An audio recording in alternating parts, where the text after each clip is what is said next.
The Wish-Granting Shadow. A short moral story.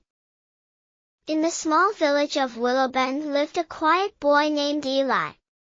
One evening, as he walked alone near the forest, he noticed his shadow was moving, without him. Startled, Eli stepped back, but the shadow spoke softly.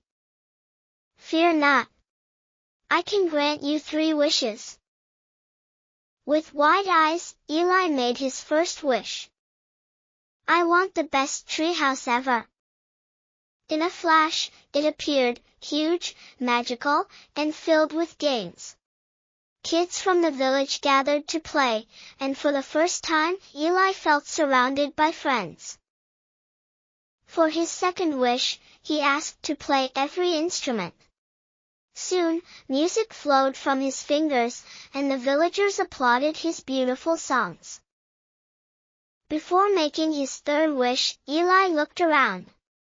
He saw smiles, laughter, and togetherness.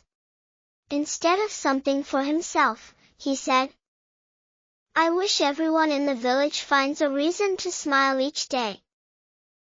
The shadow glowed, then faded. From that day on, Willowbend became the happiest place.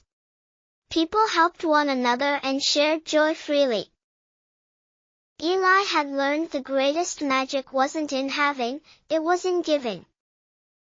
Moral: the best wishes are those that bring happiness to others. Thank you for watching.